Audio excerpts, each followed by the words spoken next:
बात ऐसी है भाई, जो नतीजे सामने आए उसके ऊपर मैं विश्वास रखने को तैयार नहीं। ये जनता का फैसला मानने को तैयार नहीं। हमने महाराष्ट्र की जनता का जो मन है, हमें मालूम था किस दिशा में जा रहा है। लेकिन 2 दिन पहले गौतम अडानी के खिलाफ एक वारंट निकला, अरेस्ट वारंट। बहुत बड़ा भ्रष्टाचार का आरोप हो गया, ब्राइब का केस है, रिश्वत का केस है 2000 करोड़ का। उसमें भारतीय जनता पार्टी की पूरी पोल खोल गई।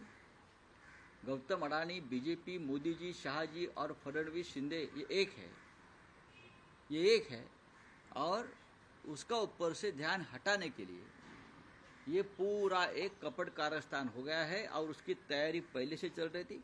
हमने ये महाराष्ट्र जो गौतम अडानी के जेब में जा रहा है, मुंबई जेब में जा रहे हैं, हमने विरोध किया। ये अडानी राष्ट्र नहीं होने देंगे। तो इसके लिए इस प्रकार के नतीजे महाराष्ट्र के ऊपर लाद गए हैं। ये जनता का कौल हो ही नहीं सकता। महाराष्ट्र की जनता का मन हमें मालूम है, ये हो ही नहीं सकता है।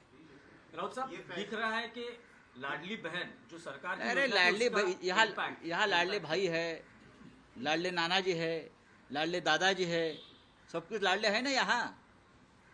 हमको मालूम है क्या है ये निर्णय जो आया है, ये नतीजा आया है, ये जनता का निर्णय नहीं है, मैं इतना ही कहूँगा। नहीं राउत साहब, लेकिन लोकसभा चुनाव के वक्त आपने जो जनता ने कॉल दिया उसको उस वक्त भी हमने कहा था मोदी जी हार गए हैं, लेकिन चाहे महाराष्ट्र हो चाहे और स्टेट में गड़बड़ की है। महाराष्ट्र के नतीजे भी उससे ज़्यादा आने वाले थे अच्छे। हमारी 4 या 5 सीटें लोगों ने चोरी की है, मैं आपको बता रहा हूँ। नहीं, पर राउत साहब, अब दिख रहा है कि महाराष्ट्र के विधानसभा में विपक्ष के लिए भी कुछ, मतलब विपक्ष यही लोकसभा के 2 चुनाव में 2014-2019 ने मोदी और शाह ने यही किया था कि विपक्ष का नेता कांग्रेस को नहीं मिलना चाहिए। इस बार भी वही स्ट्रेटेजी महाराष्ट्र में की है कि विधानसभा में कोई विपक्ष का नेता नहीं रहेगा।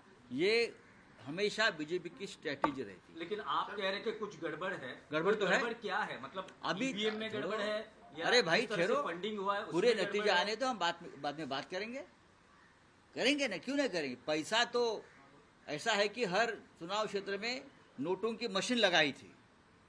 अरे शिंदे का एक भी उम्मीदवार सिटिंग एमएलए गिरता नहीं, और शिंदे ये बोल रहे थे हमारा एक भी सिटिंग विधायक गिरेगा नहीं। आपको मालूम होगा तो मैं इस्तीफा दूंगा। ऐसा होता है क्या चुनाव में कभी? हमारा एक भी नहीं गिरेगा। ये कौन सा भरोसा है? ये कौन सा लोकतंत्र है?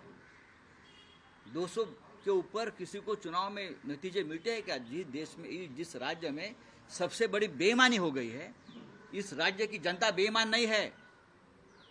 ये नतीजे ऐसे दिए आपने कि अपने राज्य को, जनता को बेईमान ठहराया है। इस राज्य की जनता बेईमान नहीं है। जो नतीजे आ रहे हैं वो महाविकास आघाड़ी को कबूल है नहीं। तो आगे की क्या भूमिका रहेगी महाविकास? नतीजे कबूल नहीं है, मैं मानता हूं जनता को भी नतीजे कबूल नहीं है।